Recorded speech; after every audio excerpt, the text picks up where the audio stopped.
అందరికీ నమస్కారం.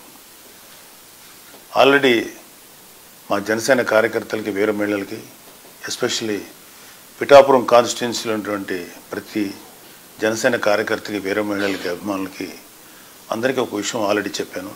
అలాగే కూటమిలో ఉండేటువంటి కార్యకర్తలకి నాయకులకి మహిళా కార్యకర్తలందరూ కూడా ఒక విషయం చెప్పాము.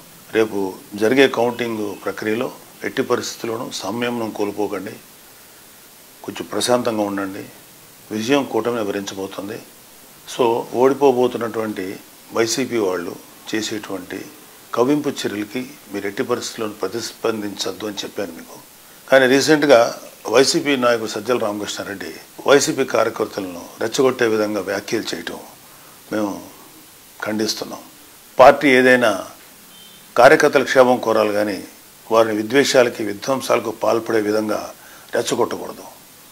అలాగే వైసీపీ నాయకులు వారు ఓడిపోతున్న విషయం జీర్ణించుకోలేకపోతున్నారు. విద్వేషాలు రెచ్చగొట్టి కార్యకర్తలను బలి చేయాలని చూస్తున్నారు.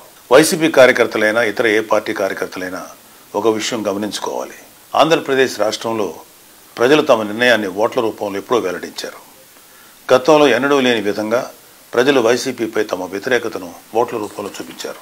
తాజాగా వెలువడిన అన్ని ఎగ్జిట్ పోల్ సర్వే ఫలితాలు కూటమికి అనుకూలంగా వెలువడడం కూడా వైసీపీపై ఉన్న ప్రజాగ్రహాన్ని తెలియజేస్తున్నాయి. ఇక కౌంటింగ్ చేసి గెలుపొందిన వారిని ప్రకటించే ప్రక్రియ మాత్రమే మిగిలింది. కౌంటింగ్ రోజు ఏజెంట్లుగా హాజరయ్యే కార్యకర్తలు తమ పార్టీ అభ్యర్థికి ఎన్ని ఓట్లు పోలయ్యాయో ఓట్ల లెక్కింపు ప్రక్రియకు అనుగుణంగా ఎప్పటికప్పుడు నమోదు చేసుకుంటూ అంతిమంగా గెలుపు ఓటములు నిర్ధారించుకోవాలి. ఒకవేళ ఏవైనా సందేహాలు అనుమానాలు ఉంటే అక్కడే ఉన్న సంబంధిత ఆర్ఓకు ఫిర్యాదు చేయవచ్చు. ఘర్షణలకు దిగడం వల్ల కార్యకర్తలు వారి కుటుంబాలు ఇబ్బందులు పడతాయి తప్ప మిమ్మల్ని రెచ్చగొట్టేవారెవరూ మీకోసం రారు అనే వాస్తవాన్ని గుర్తించాలి.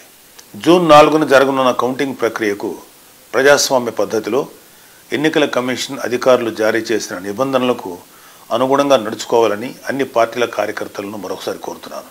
వైసీపీ కార్యకర్తలు చెప్పేది ఏంటంటే దయచేసి మీరు మీ నాయకులు మిమ్మల్ని రెచ్చగొడితే దయచేసి రెచ్చిపోకండి. మీరు వైసీపీ కార్యకర్తలు, జనసేన కార్యకర్తలు, టీడీపీ కార్యకర్తలు, బీజేపీ కార్యకర్తలు ఎవరైనా ఓకే. మీరు ముందు ఒక రాజకీయ పార్టీ కార్యకర్తల కన్నా మీరు ఒక మనిషి, మీకు ఒక కుటుంబం, మీకు ఒక బాధ్యతలు ఉన్నాయి. ఫస్ట్ ఇలాంటి వాటిలో మీరు సంయమనంతో బిహేవ్ చేస్తే బాగుంటుంది తప్ప మీరు ఏ తప్పు చేసినా సరే పోలీస్ కేసులు కానీ ఇతరత్ర సమస్యలు మేము చుట్టుపట్టే అవకాశం ఉంది. దయచేసి వాటికి మీరెవరూ కూడా లొంగద్దు. న్యాయబద్ధంగా, చట్టబద్ధంగా, ప్రజాస్వామ్యయుతంగా ఈ ఓట్ల లెక్కింపుని ప్రక్రియని మనం సంపూర్ణంగా నెరవేర్చుకుందాం. దయచేసి ఎవరూ కూడా ఆవేశాలకు లోనవద్దు. ప్రజాస్వామ్య స్పిరిట్ని మనం అందరం గౌరవిద్దాం. అలాగే ఎవరైనా సరే ఇంకొక ఇతర పార్టీ నాయకులు కానీ ఇతర పార్టీ కార్యకర్తలు కానీ రెచ్చగొట్టినా సరే దయచేసి ఎవరు రెచ్చిపోకండి. ఎవరు విన్ అవుతున్నారో ఎవరు లూజ్ అవుతున్నారో అనేది ఆల్రెడీ నిక్షిప్తమైంది. వాళ్ళని జస్ట్ అనౌన్స్ చేసి బయట పెట్టడమే తరువాయి. సో ఇప్పుడు మీరు ఇప్పుడు ఏ కార్యకర్త అయినా ఏమీ చేసేది లేదు. జస్ట్ హుందాగా ఏదైతే ఫలితాలు వస్తాయో వాటిని స్వీకరిద్దాం. Thank you. జై జనసేన, జై.